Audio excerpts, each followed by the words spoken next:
Fear is the path to the dark side.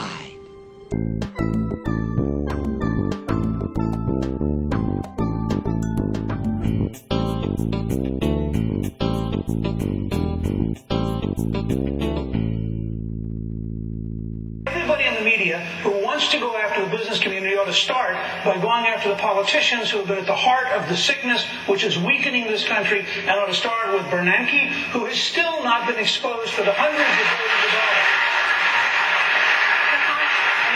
dollars. I want to repeat this. Bernanke has in secret spent hundreds of billions of dollars bailing out one group and not bailing out another group. I don't see anybody in the news media demanding the kind of transparency at the Fed that you would demand of every other aspect of the federal government. And I think it is corrupt and it is wrong for one man to have that kind of secret power. So, Congressman Paul, where do you come down on this?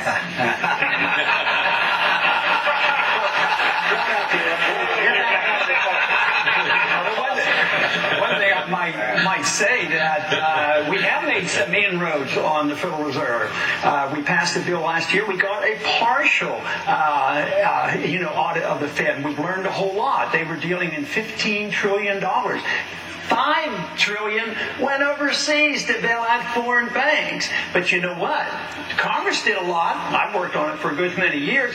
But Bloomberg helped and Fox helped. They had court cases, Freedom of Information Act. And there are some even at this table who didn't think auditing the Fed was such a good idea that we could call up the Fed and ask them, and they would tell us what to do. I've been calling them up for 30 years, and they never tell me. But we're getting to the bottom of it. But if you want to understand why we have a problem, you have to understand the Fed, because the cause comes from the business cycle. We shouldn't be asking what to do exactly with the recession. Obviously, we have to deal with that, but you can't you can't cure the disease if you don't know the cause of it.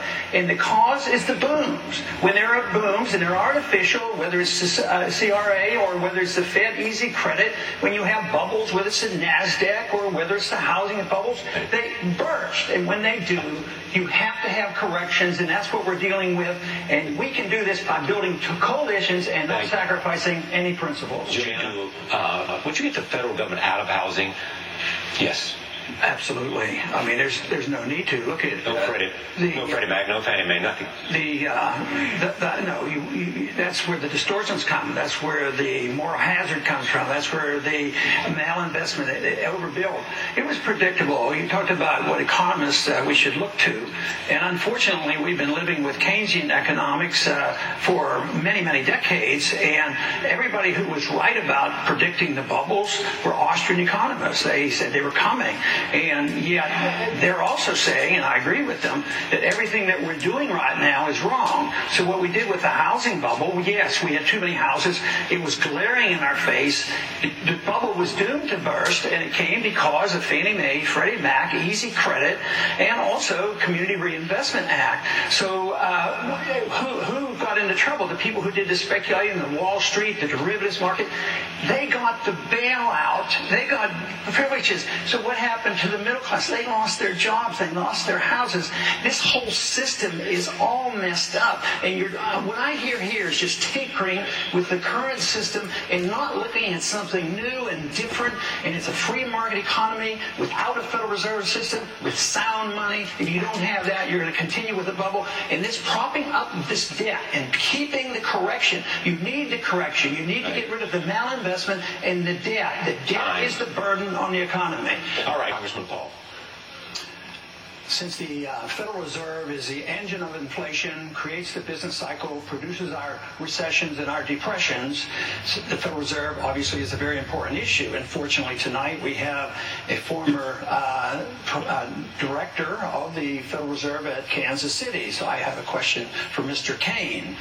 Mr. Cain, in the past you've been rather critical of any of us who would want to audit the Fed. You said you've used pretty strong terms that we were ignorant and that we didn't know what we were doing, and therefore there was no need for a Fed audit anyway, because if you had one, you're not going to find out everything because everybody knows everything about the Fed.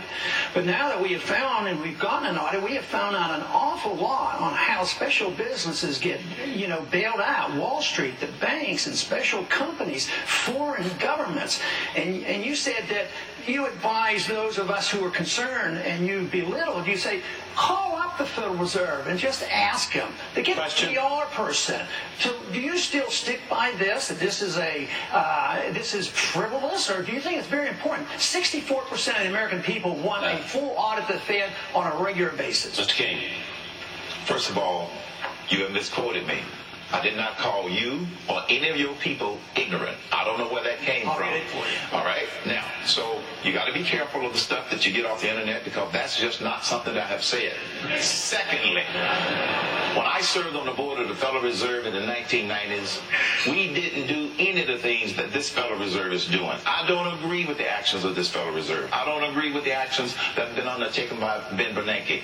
We didn't have a $14 trillion national debt to prop up with some of the actions that they're taking. And I have also said, to be precise, I do not object to the Federal Reserve being audited. I simply said, if someone wants to initiate that action, go right ahead. It doesn't bother me. So I've been misrepresented in that regard. I don't have a problem with the Federal Reserve being audited. It's simply not my top priority. Julian. Thank you, Chuck. Mr. Cain, you disapprove of Fed Chairman Ben Bernanke, and we all know that your priority is 999. But one of the most important appointments that you're going to have to make your first year, should you be president, would be Fed Chairman. So which Federal Reserve Chairman over the last 40 years do you think has been most successful and might serve as a model for that appointment? Alan Greenspan. Why? Because that's when I served on the board of the Federal Reserve in the early 1990s. And the way Alan Greenspan oversaw the Fed and the way he coordinated with all of the Federal Reserve banks, I think that it worked fine back in the early 1990s. Now, on that same point, I have already identified two candidates, which I cannot give their names, to replace Mr. Bernanke in anticipation of having that responsibility. We must narrow the mission of the Fed first. I don't believe in ending the Fed. Okay, Congressman Paul? Spoken like a true insider. No, Alan Greenspan was a disaster.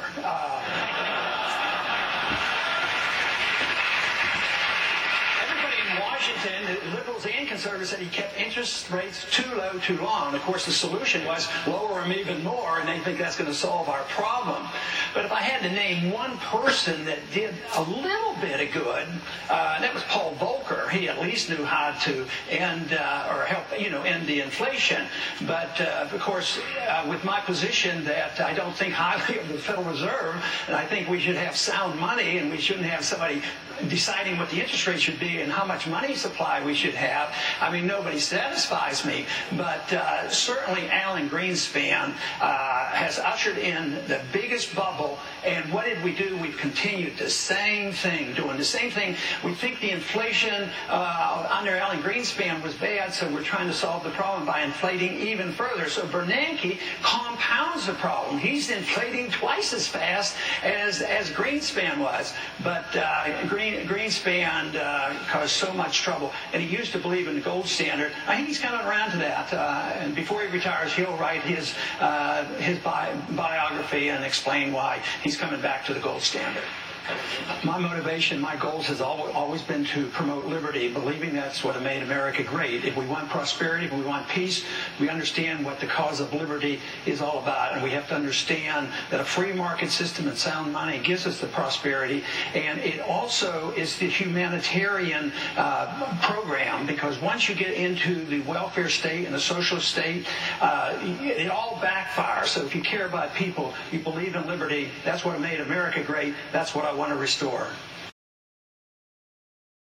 Turn them off!